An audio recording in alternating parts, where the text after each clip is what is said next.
Good evening, because if it was evening, I think we would have a few more people, so it's still good afternoon. And Vasant Vihar is resting on a Saturday afternoon. So good afternoon, ladies and gentlemen, and welcome to this evening's discussion, book club discussion. Could I request everybody to please switch their phones off? Please. It was very disturbing, the last book club meeting. So please switch your phones off. On behalf of the Vasant Vihar Club, the book club of Vasant Vihar Club, it gives me great pleasure to welcome author, anchor, and journalist Shiv Aroor this evening. It also gives me great pleasure to welcome you all. I think a round of applause for you all for being here. I think half the people are going to watch this in the recorded form, so I'm sure there'll be lots of views on that. A reminder again, please put your phones on silent because I don't want the session to be disturbed later on. India's Most Fearless, book number 3, New Military Stories of Unimaginable Courage and Sacrifice, is authored by Shiv Aroor and Rahul Singh. This book features 10 true stories of Indian soldiers that have displayed extraordinary courage in unthinkable hostile conditions and under grave provocation. Today is August the 12th, and August 15th is only a couple of days away. Could I request everyone here to just stand for a couple of seconds in silence as a mark of respect for those who have made our lives safer and securer. Thank you.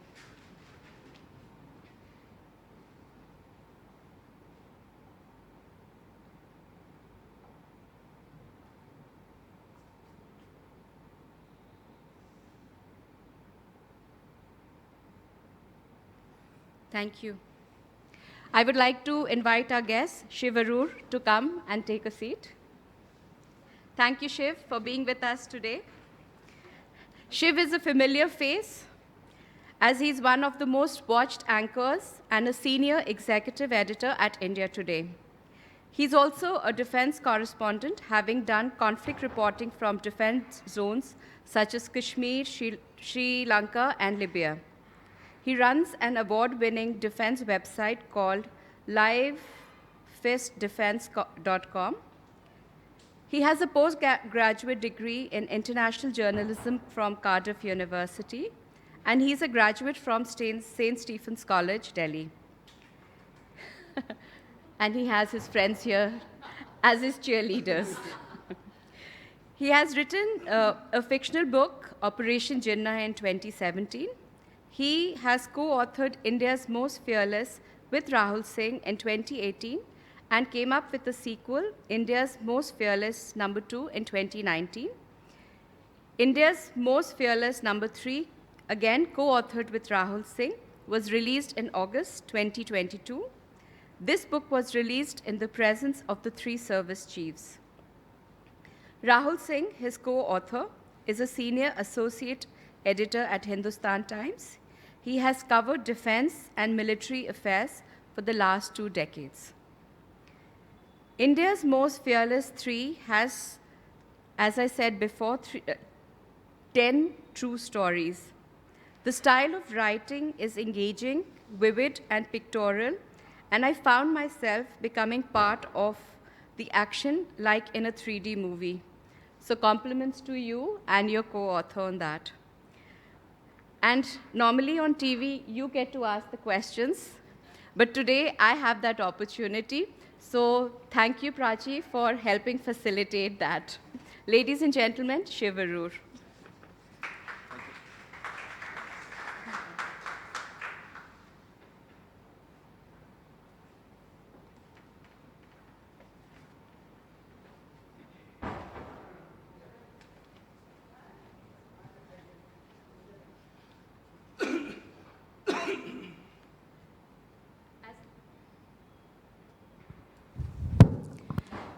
India's Most Fearless number 3. These are stories about brave people. What do you think makes ordinary men and women, especially in the armed forces, braver than the rest of us? Is it the training? Is it the love for the work? Or is it being in an extraordinary situation that compels them to think out of the box? Because sometimes it's a matter of survival. What do you think makes them extraordinary? I've asked that precise question to almost every military person I've interviewed in the course of the writing of this book. And the incredibly strange thing that I've noticed is I always get the same answer. Uh, uh, and these guys are not talking with each other, so it's not like it's a stock answer, but they always say the same thing.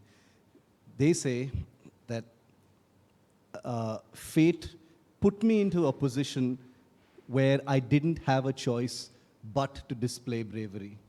And anyone thrust any one of my brothers or sisters in the armed forces put into that same position would, in my mind, I have no doubt, display that same kind of bravery, which is, if you actually think about it, it's the most humble thing you can say. I mean, these are people who've done extraordinary things to either save other lives or preserve their own life in the face of unbelievable danger.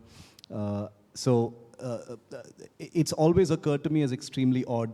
And I've asked them, I've said, is it your training? Is it, the ethos of the armed forces, what you receive in the academy, the camaraderie that you develop when you're in your units, et cetera, and they say, nobody dreams of being in that position. Nobody wants to be in a position where they have to make a life and death situation, right? We in the media especially, I'm sure authors also do that, they tend to glorify that moment, romanticize that life and death moment that soldiers and officers sometimes have to make those terrible decisions. But I can tell you, nobody wants to be in that situation, which is why when you ask them about it, what made you so brave? What's so special about you that you demonstrated that kind of bravery? And they always say that I happen to be in that situation, and anybody else in that situation would have done the same thing. I think we have a few people this evening who are from the defense services. Perhaps during the question answer, we can put this question to them and see what they would like to say. Our president is from the army himself, so perhaps that is a question he will be able to answer later on as well. General Prasad has been on my show several times, and he's been an old and valued mentor of us. I've seen him through many years as a defense journalist. Of course, of course. Again, in your book, you say that we in the army, or you write in the book as, we in the army are a close-knit family. Like our pride, we share our grief too. Is that a source of strength for them? And then you also mentioned something about being brothers in arms. How do you think, I mean, is that a source of strength, being a brother in arms and being there for each other? Look, I have covered defense, the military, the armed forces for 18 years now. I started doing that in 2004. I had no prior background or any special interest in the military. But in the last 18 years, even though a long time. It's a long time. Even though I can claim to know a lot about the military, I can claim to have a great deal of empathy about military life. I have I've had the privilege of spending time with forward units, at the line of control, in forward areas, in difficult areas, not for the same lengths of time that the military does, but, for a few days, sometimes even for a couple of weeks. Even though I can't claim to know what military life is like, I have an idea of what it's like, and that's why I've been able to write about it. What I can tell you is that no one can know what that life is like unless you're in it. Right. Unless you've got skin in that game, you cannot know what defense life is like. General Shankar Prasad, others like him, have probably spent lifetimes writing about it and trying to explain what that's like to others. But as much as one can empathize, put yourself in the other person's shoes, it's difficult. I have sat with soldiers on the line of control in 2013, trying to sort of, you know, juice out that feeling, that emotion. What is it like to consider people who are not really your family? You know, what is it like? What is it literally like? There's nothing Hollywood about this. What is it like putting your life in another person's hands and asking that person to put their life in your hands, knowing very well that the next day, and I'm talking about the line of control where life and death is like a literal mundane reality on a daily basis in a bad year, where you don't know if you're going to see that person the next day. Where going home to get married or going home for your daughter's wedding is literally in some other person's hands. It's difficult. But what I can tell you is that I think the fact that these men and women, increasingly women, are spending such difficult, high-pressure phases of their lives in closeted spaces with these people. It's almost like being in a furnace. They're being Forging friendships. They're being forged as family. Beyond a point of time, they can't look at each other as anything else but, the spring of life. How else do you do it? These are people you're spending every waking hour with. These are people who are not only your source of strength, but your humor, your jokes in the morning, your chai in the evening, or your whiskey, whatever it is. And how else do you look at them but family? So there are two families in the military for sure. Right. I mean, if you look at it, the recruitment is at a very tender age.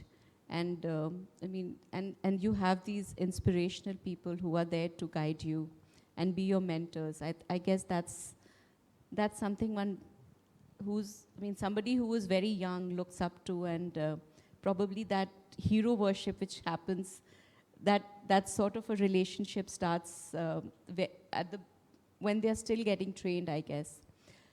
I mean, you say that you've met lots of people, obviously, in line of your work, and also while writing these books, because you've got 3 books out. You must have come across many stories.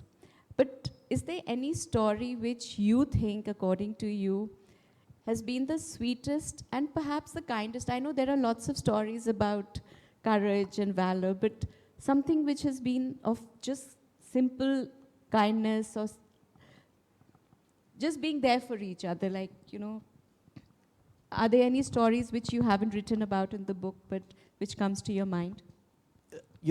Every single one of these, I'll give you some examples, but every story that is there in these books has those elements of brotherhood and, Yes. that familial love between soldiers, which is, as an author, when I was writing these books, I wasn't going there looking for these emotional hooks in these stories, because when you're writing about military life and soldiers, those emotional threads are everywhere. They are everywhere. I have to That's confess. visible in your book. I have to confess, as an author, I had to actually choose which emotional bits to leave out. There were so many. A soldier who is on a WhatsApp video call with his girlfriend, who he's going to get married to in a couple of weeks, and he's basically lying to her about where he's headed off, because his boss is shouting from the background, saying, let's move in that unit.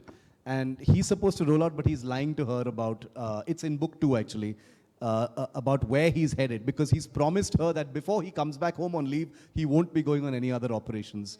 So he's trying to end the call as quickly as possible so he can roll out and go for a anti-terror operation.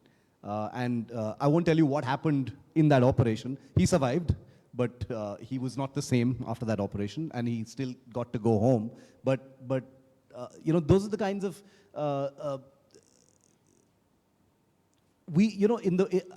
let me take a pot shot at the media, even though I belong to it, right? In the media, I notice, and I'm sure many veterans here will agree with me, is either we completely ignore the military and don't report on them, don't talk about them, and they're not part of our news view, or we over glorify the armed forces as, you know, superhumans, gods, and the guardians of the country and stuff. But uh, when I've been writing about these pilots and soldiers, the perhaps the most appealing thing about it is these people are not superhuman at all. They're people like us. They walk among us. They have the same silly problems that we have. They're all paying EMIs while standing at the line of control. You know, they have to decide, I have this fabulous, I keep looking through my notes. There are so many stories, little bits which I haven't put in stories. There's this one commanding officer who's arguing with his wife on WhatsApp because she's asked him to decide what color the icing needs to be on their daughter's cake for the next day, and he hasn't answered. So she's taking his trip. She's like shouting at him and, you know, basically taking him to task on WhatsApp. And this guy's got to go out and, you know, fight militants, right? So it's hilarious. But these small decisions of life make a lot of difference. So I'm just saying, not only do these guys and women have literally life-changing decisions to make as part of their work, but they're also getting harangued at home and having to pacify boyfriends and girlfriends and nephews and nieces and things like that. They've got the same problems that all of us have. Nothing from their life insulates them from loan repayment, ghar dekhna hai, iska shadi karana hai. You know, we don't have enough money for that Mauritius holiday which I promised my wife. All those things. They've got all those problems and the stuff that's happening in their workplace. It's crazy. I mean, you talk about cake. It takes me to an interesting question because you write about how, you know, the soldiers carry achar as part of their food, and also you talk about a chemical cocktail which, you know, they have when they are out on mission. Could you elaborate a little bit on that? The story that you're talking about happens in the Northeast, as a matter of fact. And it was a difficult jungle warfare operation where this very small unit of soldiers had been sent out to hunt a small group of insurgents who had been hiding in the jungles for a long time. And they knew that they needed to be in the jungle for maybe days or weeks on end. Because they needed to travel light, because they had to travel on foot, they hadn't carried, they'd carried some food, but not much, and had decided to live off the land. So fruits and berries and monitor lizards and things like that. And snakes as well. Snakes as well, yeah. It's very common. I'm sure any of the army veterans here will tell you that in the Northeast, is that something living off the land is... You all have done as well, General Prashad? Yeah. Okay. And I'll tell you my personal experience in the Manipur forests as well in a bit. And I've tasted all those things. So, oh my. So I'm just saying, so one of these soldiers had a little pouch of pickle, achar, which became like the lifeblood of that unit because they were eating all kinds of, just raw dal. I mean, just unsalted dal and rice and stuff for days together. And then this guy pulls out that little pouch of pickle, and it just energized the entire unit because suddenly they had this pickle which added flavor, when to what they were eating. When you hear those soldiers talk about that pickle, it's like that pickle became the turning point in their mood. Because they were bogged down. It was raining, it was swampy, it was slushy, many a time in the mundaneness of such operations, the one thing you look forward to is a nice meal. Okay, on naval ships where each day is the same as the next for long periods of time. One of the reasons why they make sure that the food is really good is because that's literally the only thing you're looking forward to, a nice hot meal. And so this guy pulling out his pouch of pickle became almost like this magic potion that woke up the entire unit, and suddenly they had all the energy to go out and renew their hunt, and it ended successfully. So food is a big deal. Because you say that it's a source of protein. I mean, one would never think of it like that. When we have a pickle or an achar here, I mean, it's just to add a little bit of flavor. But for them, it's a source of protein as well.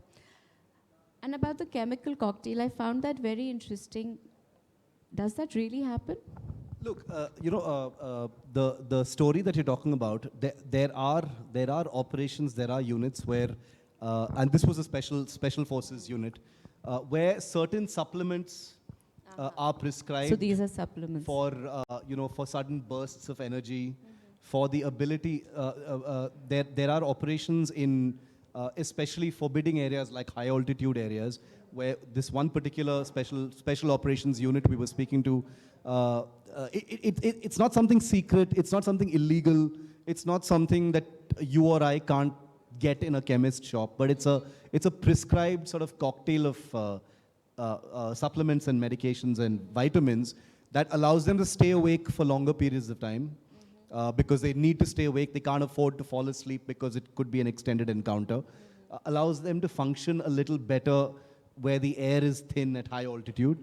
And very importantly, gives them sudden bursts of energy in case they need to be on the move for longer periods of time without completely getting worn out. That's what those things are about. These are So very, it's not very some harsh it's not some conditions. voodoo thing. These are like proper supplements and stuff. No, I'm sure it's not voodoo, but yeah, I mean, these are very harsh conditions, and having to survive, and not just survive, you have to make sure you're thinking right, and your actions are, you're there for a purpose. You're not just there for a holiday. So you have to be be alert constantly. This brings me to my next question, is something again which is common in most of your stories, is about element of surprise. You talk about that in a couple of stories, about the valuable stealth. The operations are meticulously planned a lot in advance, and lot of, what they are going to take with them, the food, the arms, everything is meticulously planned. Why is the element of, again, surprise so important? And yet at the time, again, you mention in a story that when the militants have to surrender, you have to warn them that, you are there and you are going to capture them and take away from that element of surprise. So this kind of... Whether it is the Kashmir Valley or the hinterland, or whether it is the Northeast, the nature of the combat in those areas is not conventional fighting. It is guerrilla warfare. It is counter-terrorism operations where most of the time you are hunting small groups of insurgents / militants / terrorists who are hiding in populated areas. They're hiding in villages. They're hiding in civilians' houses. They're hiding in schools or buildings, and not. There are no rules. They may use human shields. They may use children. They may hide in marketplaces or shops. They may have hostages. It has a. There's a word for it which I actually find very funny. It's called asymmetric warfare, which in my view is a massive euphemism, because asymmetric warfare makes it sound rather grand, but it's actually really messy. And General Shankar Prasad would know this better than most people because he's been there. It's messy. It depends on intelligence. There is an overwhelming dependence on prior information, actionable prior information about where people are hiding, how well they are armed, what kind of equipment they have, how long can they endure if they get cornered, do they have food and rations, are they carrying communication equipment that's getting them updates about what's happening outside their hiding place. It's difficult to emphasize the importance of the element of surprise, because if you're just think about it logically, you are a commanding officer of an infantry unit or a Rashtriya Rifles unit in the Kashmir Valley, and you've been sent out because you have a small bit of information saying, okay, there are these three militants or terrorists who are hiding in so-and-so village. We don't know which house it is. That village has 100 houses, but go find him. He's somewhere there. They're somewhere there. Now, how are you going to do that? How are you going to go house to house searching for them without the possibility of harming civilians or human rights violations or impacting the rights of those people in that village, etc. So the importance of prior specific intelligence about where people are hiding is important. And more than that, the element of surprise is important because what could be better than you arriving without them knowing it? If they know you're coming, they're ready, they're in a hiding place that you're not aware of, they've got their firearms ready, they can inflict damage, they can kill civilians, they don't care about the civilians, they can kill them. So, and the terrorists don't have the pressure of having to preserve the lives of others. The soldiers, when they're there, not only do they have to neutralize the terrorists, but they have to make damn well sure that they don't, harm the civilians. Even if the civilians die because of the terrorists, that's going to be on you, or it could be on you. It could be the result of a botched operation, and investigations can happen, and it can become very messy for commanding officers and soldiers. So there is no comparison of the kind of pressures on a terrorist. Their only objective is to stay alive as long as possible so that they can move on to their next terror objective. Right. For you, it is to neutralize them as quickly as possible without anyone else getting harmed. So the element of surprise is absolutely paramount. Yet at the same time, when you're capturing them, you have to tell them, okay, we are coming to capture you. It happens all the time. Whether, and by the way, I have, again, I've had the, if I can use the word privilege, of reporting a live, on 2 occasions, I've reported live operations. I just happened to have been with an army unit. I was doing a different kind of story when operations begin. And using their megaphones or loudspeakers, once the situation becomes clear to the soldiers and the armed forces that they've got those terrorists cornered or in a place where they can't escape from, it's cordoned off. Yeah. It's a standard operating procedure to announce to them, look, there is no way out for you. Okay, let's do this peacefully. Come out. We'll take you in. We'll talk. Or the alternative is, you know what it is. We've got you cornered. The first move you make, we're going to kill you. So you choose now. We have to remember, we've got to remind ourselves over and over again that these are Indians. These are Indian people. Sometimes, of course, they're foreign terrorists. Sometimes they're people from across. But most of the time, the people in these encounters are Kashmiris. They're Indians. They're locals. They belong to those villages or nearby villages. They're your citizens. They're your people. They've got your papers. So there's also that ethical thing. So all these ethical dilemmas and issues are ingrained in soldiers and officers. They have to do that. Yes, those people are terrorists. Yes, they're against the state and they're harming your civilians. But they're also Indian citizens. Mm-hmm. So there's also that added pressure.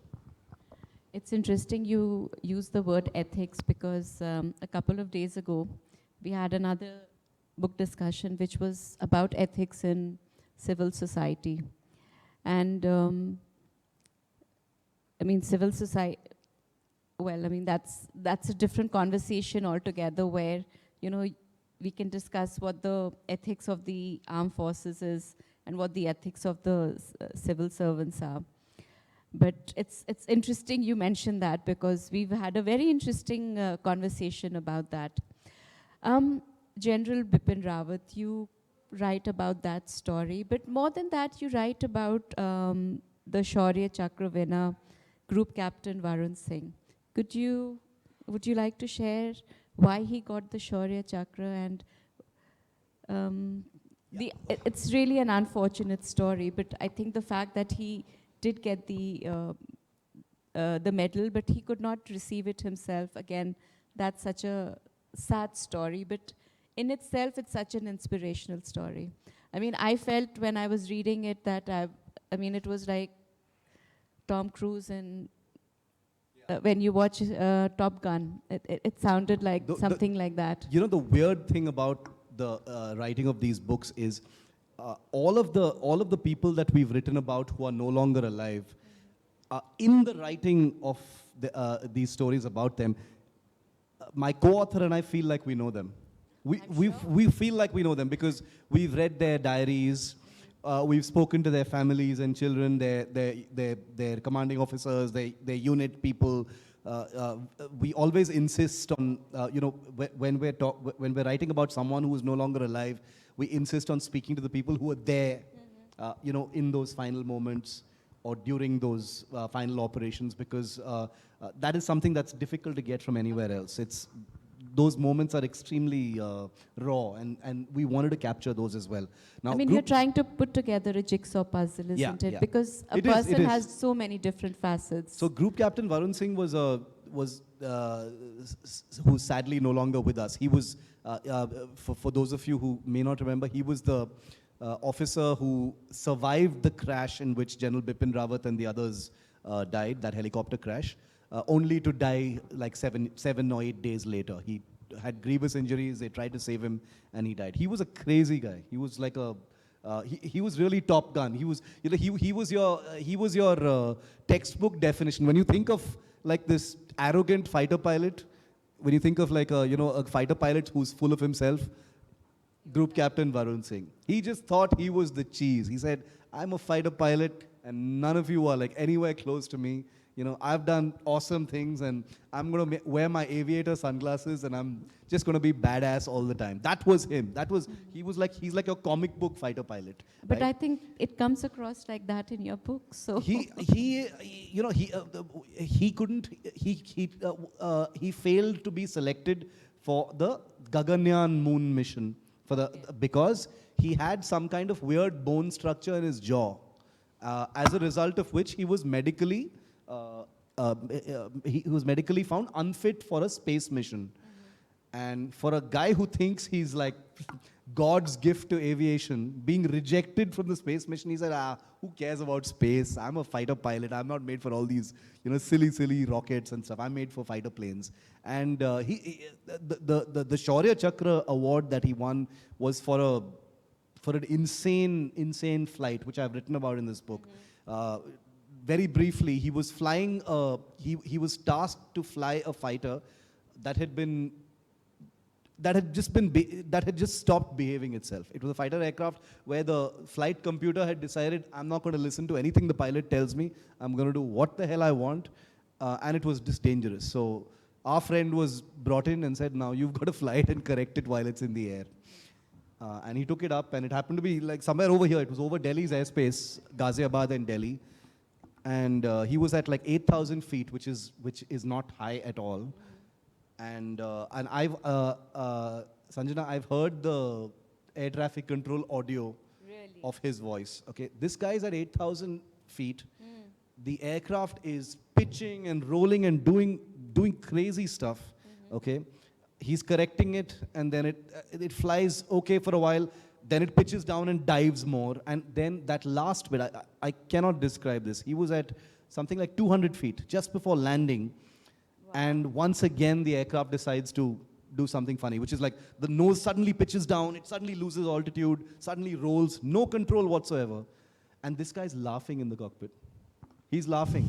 It's like nervous laughter and stuff. And he's speaking in Hindi to the ATC guy saying, ye to gaya, pata nahi kya kar sakte hain abhi. And he's laughing. He's like actually giggling in the cockpit, saying, I have done everything I possibly can, and this thing is not listening to me. And he finally, of course, managed to land the aircraft. That, yes. He survives it. He lands the aircraft. But once the plane landed, he apparently was sitting in the cockpit for like about half an hour, refusing to get out because he was in a little bit of shock. State of shock, yeah. Like a little bit of state of shock. And he was not the commanding officer that time, but his commanding officer said, I have never seen you like this.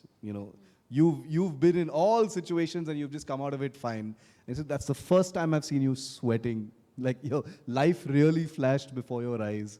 But he did it, all that bragging and stuff was real. He actually managed to bring that aircraft down safely. So that was him. Yeah. No, and you mentioned about the letter which he had written a couple of months Would you like to read that to the audience? Because I think it was such an important message. I mean, I know people here.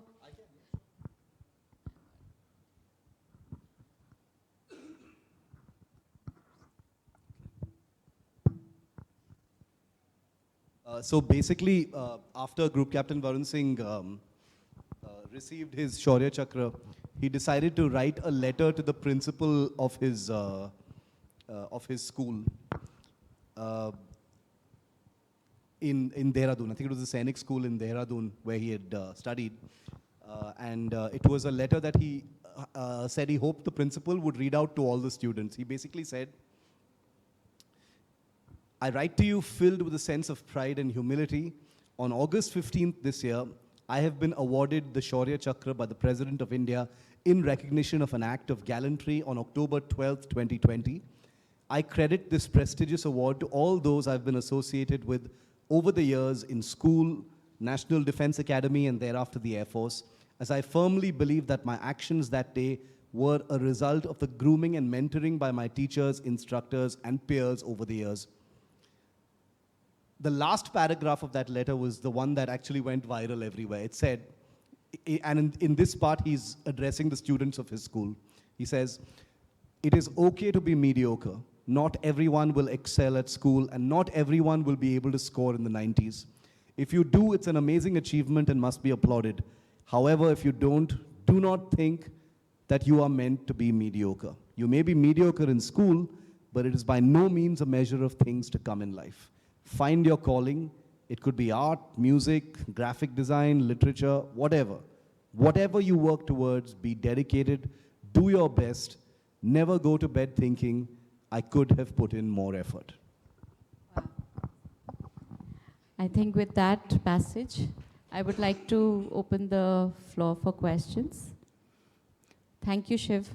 Very interesting, and it's really very, very, I mean, do pick up this book. I think we have it in the library as well. Do read it. It's short stories, and it's written in a very interesting manner. Any questions?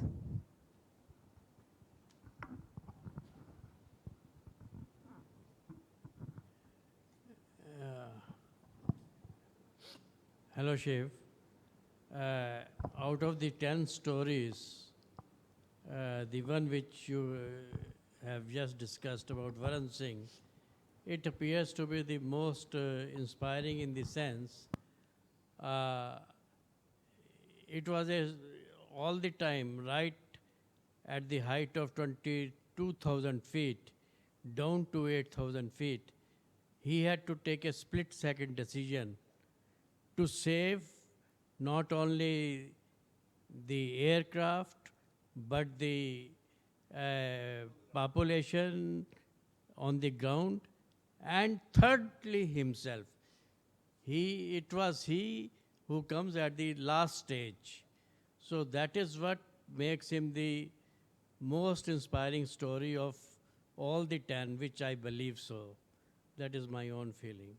I should also tell you that in all three books books of this series, there are stories of pilots who've made this decision to stay in the cockpit for a little longer in order to avoid the plane crashing into a populated area, who've refused to eject from the plane because it would mean the plane's going down into a city or a village, or on one occasion the refinery complex in Jamnagar, Gujarat. So clearly this kind of valor and gallantry is common in the Air Force. Yeah, at one stage he points out that he never wanted to be associated with the crash of the first Teja. That what he also mentioned. So that is quite a inspiring story in itself. Thank you very much.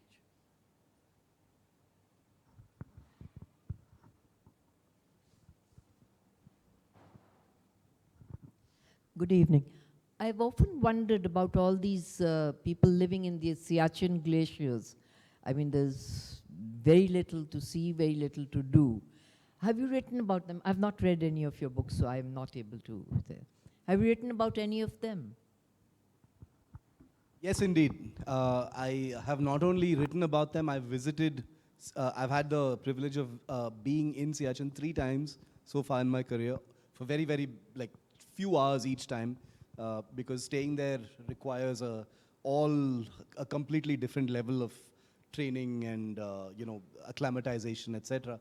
But yes, there are let me see. There are 2 stories at least which are based in Siachen, including the story of a soldier called Lance Nayak Hanumantappa. The name may not seem familiar to you, but this was a soldier from the Madras regiment who was one among a group of soldiers in Siachen who were buried in an avalanche. And all of them were dead, and he was found alive 6 days after the avalanche, under all that snow, under 12 feet of snow. He was found alive. Very sadly, he died after being rescued. He was brought to Delhi. He was at the army R&R hospital in Delhi here, where he died. But he survived for 6 days under that snow. He survived being transported all the way back. He was conscious very briefly when he was brought back, but he perished. And it's still something of a scientific marvel or a mystery as to how this guy could have survived for 6 days. No food, no water, with a small little air bubble perhaps, under 12 feet of snow. So yes, we have written about Siachen.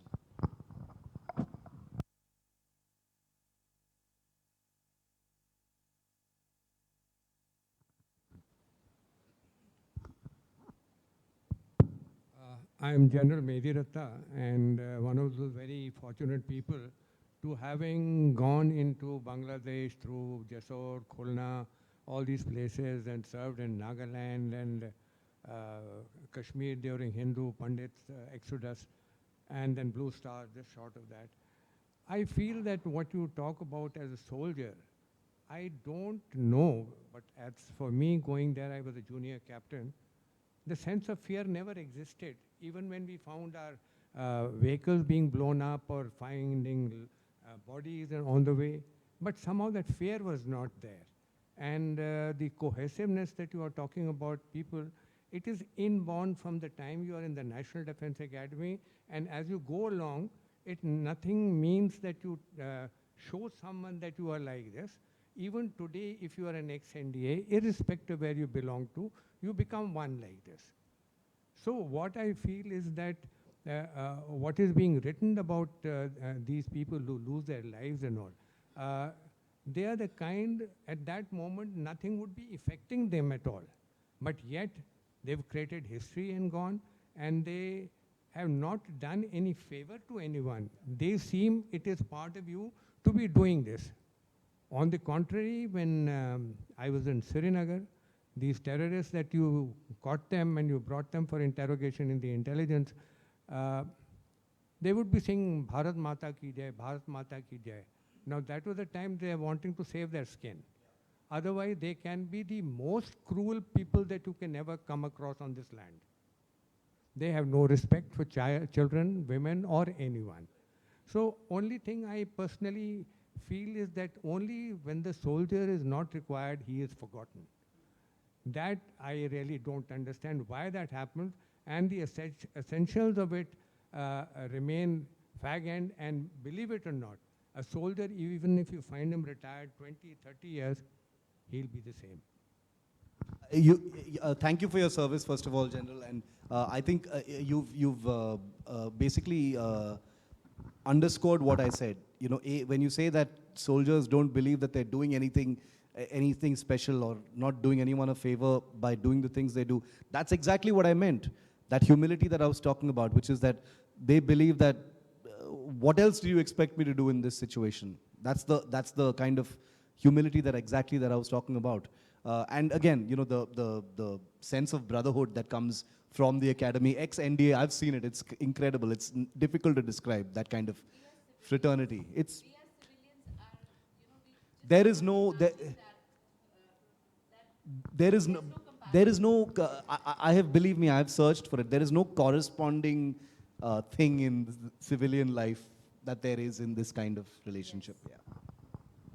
And be it any of the services, it just that the bonding is incredible.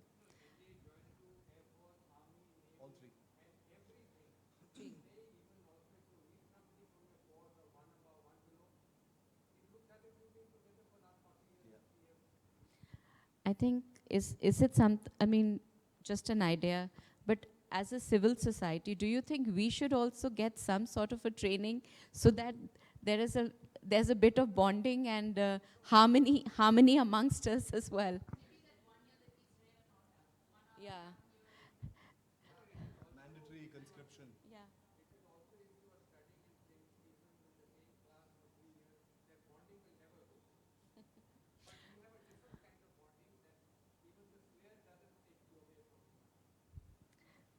Wonderful. Any other questions?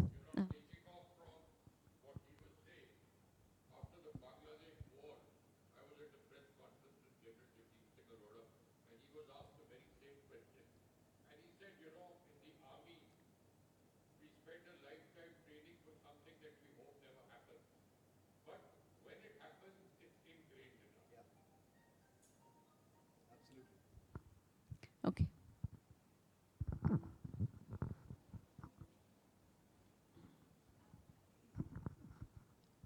I, you have many inspirational stories.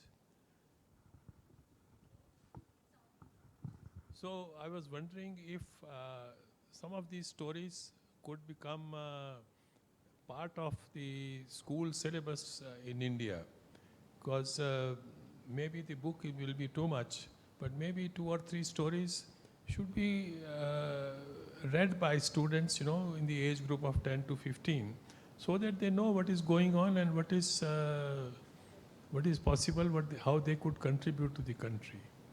It's amazing that you mentioned this now, because we've just had, me and my co-author and our publisher have just had a meeting with the HRD ministry, and they invited us because they want 4 chapters for class 8 to class 12 textbooks, which they want to start incorporating maybe in the next or the one after that, the curriculum. So they want to bring it in. So it is going to be part of the curriculum, which I find a little daunting, because that means it's going to be in textbooks, and millions more people will be reading these stories. But nothing could be more fulfilling than that, because my only role in all of this has been to identify the stories and bring them to a mass audience. But if students can read them, I think it's absolutely suitable. These aren't. Of course, these are emotional stories, but I never wrote these stories, with an intention to for them to be inspirational or to aid in armed forces recruitment, or as a kind of canvas to romanticize the armed forces. Because if any of you have read these stories, many of these stories they're terrible stories. They're horribly violent, and the decisions that some of these men and women have to take are, nobody wants to take those decisions. And virtually all of these stories have left shattered families and people behind. But all of these stories have incredible life lessons, about decisions people have taken, priorities, fixed in lives, how people have acted under incredible pressure, how selfless people can be. So absolutely, it gives me great joy to think that someone out there wants to put these into textbooks. So that's going to happen soon.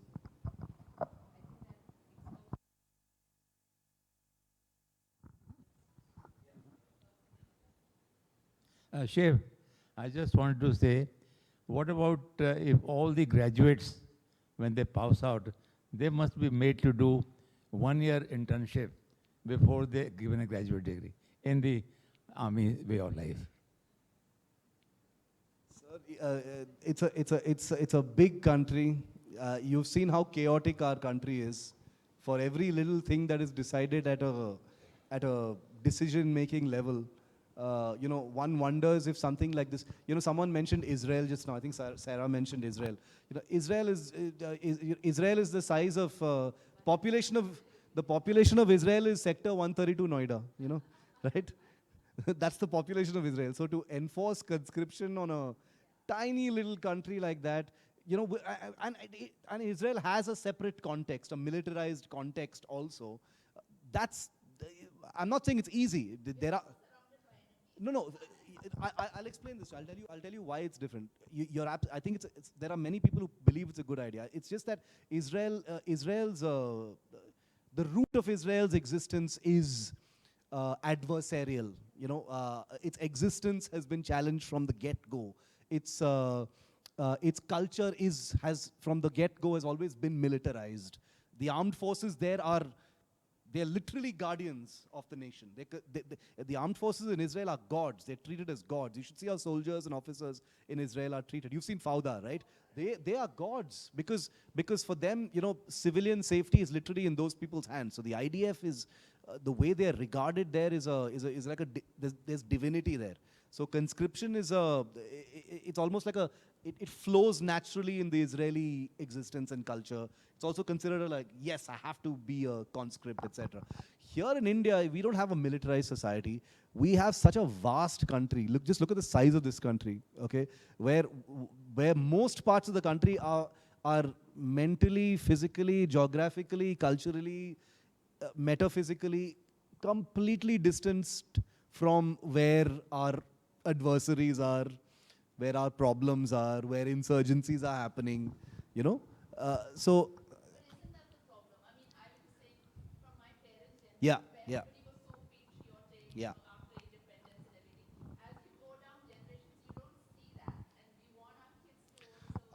I personally believe that making it like a mandatory conscription after graduation, believe me, I'm saying this as a journalist who with a certain amount of pragmatism. I'm just saying that it will create problems. It will trigger chaos. It will trigger all the wonderful, vibrant, democratic things that we usually have, and it will end up sucking out resources where the country needs them to be. But what I think, taking from what Sarah said, is that voluntary conscription in things like, we've got things like the Territorial Army, and most people don't even know about the Territorial Army. The TA is an agency which is a construct within the armed forces where civilians can sign up and they can train and they can devote a few months of their year to armed forces activity, actually be in the armed forces. Now, that's completely voluntary. That has to come from you. Nobody's going to ask you for it. Nobody's going to demand it from you. But once you sign up, you've got to commit a certain amount of time. That kind of thing could happen. So, I'm just looking at it practically. It may be, not mandatory.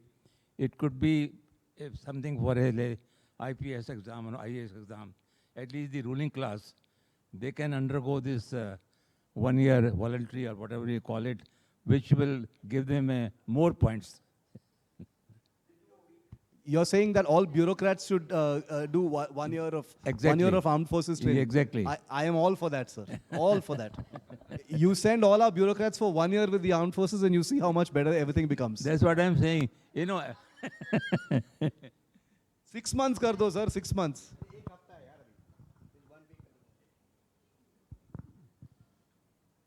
Yeah. Good evening, Shiv. I just want to know how modernized is our Army, Navy, and Air Force in terms of nuclear warfare and other things which are required when you compare with developed countries like America and other. Difficult question to answer because there are various levels to it. But in terms of, we are a nuclear armed state, so we have lots of nuclear weapons, and we have the ability to deliver them should we need to at vast distances. So, the question of how good our nuclear armaments are, we're a nuclear armed state, so there's no doubt about that. But in terms of the modern battlefield, modern weaponry, the way things are changing right now, we still have a great deal of catching up to do. There are problems with the prioritization of our modernization efforts. As we've seen in Ukraine, now, and Armenia, Azerbaijan recently, the nature of warfare has completely changed. The use of drones is like the big thing. The use of very, very small weapons rather than large conventional force weapons is practically a thing of the past. Air power, the immediate use of air power is a imperative in any battlefield now. It's no longer about a ground force going, uske baad you send the air force. All those ways of fighting are completely a thing of the past. And warfare is not just in the physical world. It's also cyber warfare is a big deal. The manner in which Russia has been able to conduct cyber warfare operations in Ukraine to shut down their electricity, to impact their economy, cripple entire cities before attacking them. That's the kind of thing that's actually happening. Like, for instance, India and China right now have this big standoff that's happening in Ladakh since May 2020. We all know about that. I've written about the Galwan incident in my book as well. But what's happening in Ladakh, there's no fighting happening there. You've got masses of soldiers deployed on these icy frontiers in Ladakh. But the real fighting that's happening is in a completely invisible spectrum. The cyber warfare that's happening between India and China, and we're going to do a special report on that, is rampant. That's where the real fighting is happening. That's where, trying to undermine each other's economies, trying to impact each other's companies, trying to undermine each other's energy supplies, trying to harm or impact supply chains and trade and things like that. That's where the real fight is happening. It's very unlikely that India and China will have an open, shooting war. It's highly unlikely that will happen. Thank you.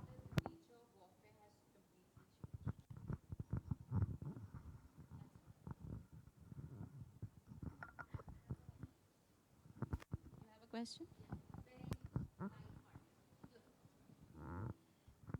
Just want to know, did you ever join journalism on the war reporting or covering the defense services because you wanted to try out the fighter jets and Play with the big boy toys. yeah. I get asked that quite often. No, not at all. Covering defense actually happened to me by accident. Like most people who become journalists in India, what you want to do is cover politics. So I wanted to be a political reporter. And I was 23 years old when I got a job with the Indian Express National Bureau. And I was the youngest person in the National Bureau. Usually, I'm not boasting, I'm just saying that I was the youngest at that time, because usually in the National Bureau of the Indian Express, that's like you've arrived. The National Bureau of the Indian Express is like where the best journalists get to report. Like all print and newspaper reports say, I want to work for the National Bureau of the Indian Express at some point of time in my career. And here I was, 23 years old, zero experience, and I'm in the National Bureau.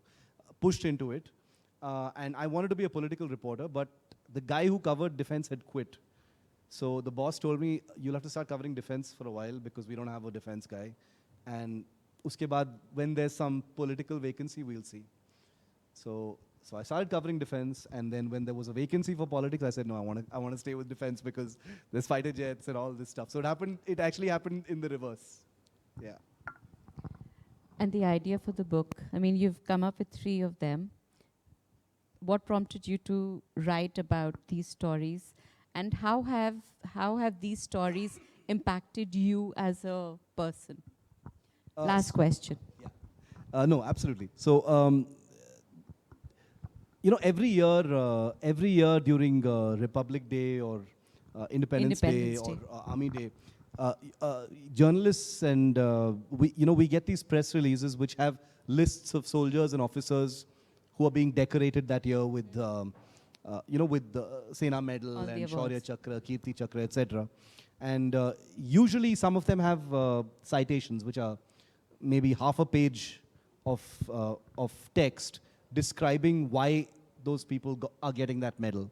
And it's usually a very broad kind of description of what happened. And over the years, whenever I've read those, I kept thinking that, this guy, or whoever I was reading about, I'd think this guy is getting a Shaurya Chakra, which is like a huge thing. Yes. And all he's getting in the public eye is like a half a page of text for public consumption. Nobody knows what that person has done. It's going to be buried in a newspaper somewhere, in page Till 18 or somebody else something. gets it. And probably not even that. Nobody's going to know what this person has done, and it's just horribly unfair. And these are the people who have those pieces of text in the press release. Most of the people are just one long list of names with their medal, with nothing else. So you don't know why they've won it. And one time I decided I'm going to read all of these stories, all of these citations, I'm going to sit and read them. And each one of those pieces of text were absolutely shattering. They were amazing stories, even when told so briefly. I remember So, growing up, yeah. you know, when they would be avoiding the. It just occurred to me that this is so unfair. I mean, one paragraph for these guys who've given their all. So there was this one story, one paragraph that kind of stood out to me about this young pilot, 26-year-old MiG-29 pilot, whose canopy blew off while he was on a supersonic flight. And instead of ejecting and letting it crash into a city, he stayed with the fighter and managed to land it. And I thought, what the hell was I doing when I was 26 years old, right? So I called up the Air Force and I said, let me speak to this guy. You know, give me his number, let me speak to him, let me do a nice piece on him. So the Air Force was like kind of surprised because nobody's ever called them for any random award winner and stuff. So I called up that pilot, they got me to meet him. I did a full, beautiful piece on him, which went completely viral. This was in 2016. Right. So when I did that, I wanted to do more such stories. That's when Rahul, who's my co-author, he called me up and said, don't do it on the web, let's do a book, because that's much more permanent. So it was his idea. That's where it was. And great idea, because so many of these stories otherwise would have, as you say, been just buried under in some page somewhere, and we would not be sitting here today talking about it. So thank you for doing that, and it's fabulous that the younger generation are going to get an opportunity to actually learn from them. So congratulations to you on that. You have one more question? No? Okay. Yeah, you can please ask me any questions which are non-defense related also. I'm happy to answer. Media, anything.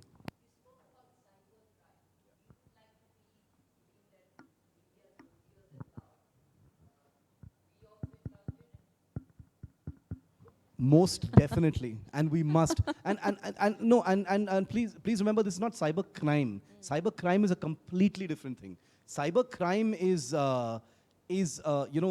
scamming people, stealing money from innocent people, online scams, sending people links where you click it and you lose your money. That's cyber crime. I'm not talking about cyber crime. I'm talking about cyber warfare, because economies like India's, China's, most advanced economies, your entire economy is based on online transactions, digitized infrastructure. Your nuclear power plants, your energy facilities are all governed electronically. So cyber warfare is attacking attacking another country's digital infrastructure. And absolutely India does it. India has been late on that wagon, but absolutely. There was a huge week-long blackout in parts of Shanghai last year. I don't know if you read about it. It made world headlines. Now, I can't say this officially, but in my mind, that was an Indian operation. Conversely, there have been energy disruptions in parts of India. There have been problems with nuclear facilities in India and in China. Believe me, this is each country testing their cyber warfare capabilities on the other. Because when it comes to all-out hostilities or conflict, shutting down another country's entities that are important for their economy, their supply chains, their trade, their power, their water, that's going to be where your strength comes from. So absolutely India does it, and should.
it, at the, it's not only important, it's an emergency. We have to do it in a really big way because countries much smaller than India, including, by the way, not many people know this, but a country that's been a pioneer in cyber warfare, offensive cyber warfare, has been Pakistan.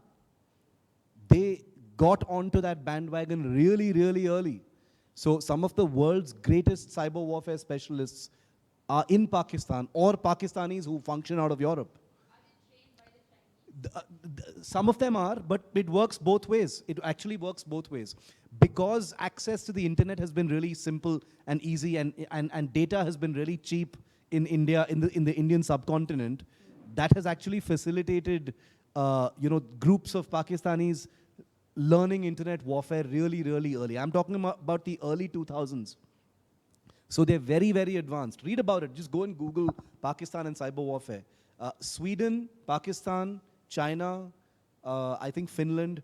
These are the four or five countries that are at the, I'm talking about other than the United States, at the absolute cutting edge of disruptive offensive cyber warfare. They're like crack teams. They're employed by nations to conduct offensive operations on adversary countries, adversary establishments and things like that. Again, Sweden has a long. They say Sweden is the hacking capital of the world. That's where hacking, computer hacking, has a kind of cultural base in Sweden. That's where hacking actually began. Ethical hacking, offensive hacking, disruptive hacking. Sweden is where it all began. Not quite sure why Sweden, but that's where it began. And they're very proud of it, and they're very good at it. And the thing about Sweden is it's no longer seen as something to hide. Hacking is a real accepted, a proper function of the modern I think battlefield. they actually, the government invites them to come and be part of the government, so that they can see what they are doing. I mean, we are talking a lot about warfare right now, and Oppenheimer is the movie of the day. I mean, that's about, making a bomb. We are talking about cyber security and cyber crime now. How do you think this is going to play out in another 20 years' time, or maybe 40 years, I think, since the last attack? There's going to be a different sort of a warfare which we need to think about, or you think it is there right now, but it's going to become more prominent in 20 years? Do you think there is something like that? And that's absolutely the last question, and then we'll I'm happy to answer any questions you have. The weird thing about the world is up until 2020, 21, at the height of the COVID pandemic, there was this feeling in the world that, this is an inflection point for the globe. We've almost been wiped out by a virus, and we know that the possibility of all-out wars with each other are very, very remote because, now we all have a common enemy and things like that. Plus, the modern battlefield has become cyber warfare and, sabotage operations and things like that. And then Russia invades Ukraine, right? So that completely turns everything on its head. It is not a modern war by any stretch of imagination. It's a brute force conventional war in the real sense of the word. There are tanks, there are aircraft, there are gun battles happening in the streets, there are missiles, there are attack helicopters, there are fighter jets.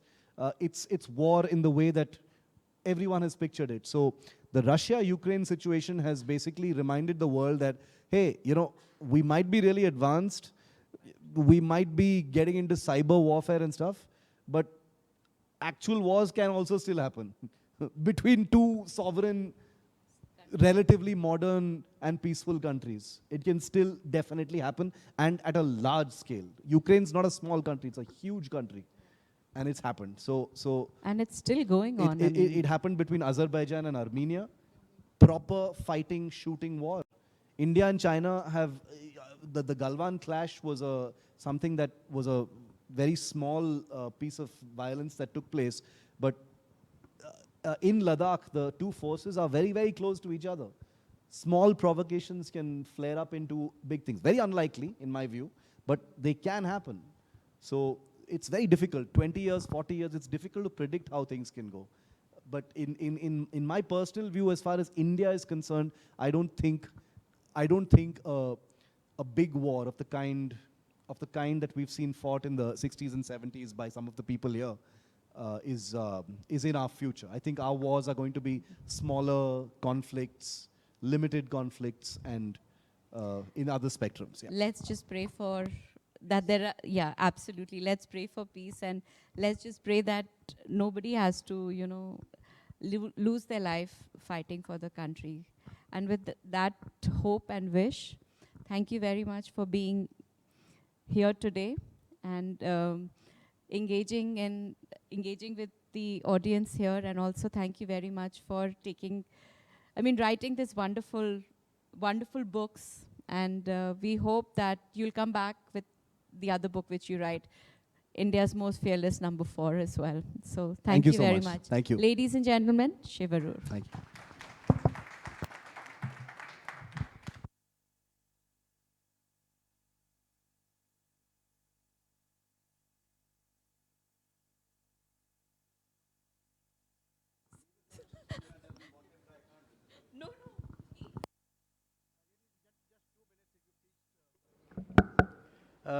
Listen to me for what I want to say.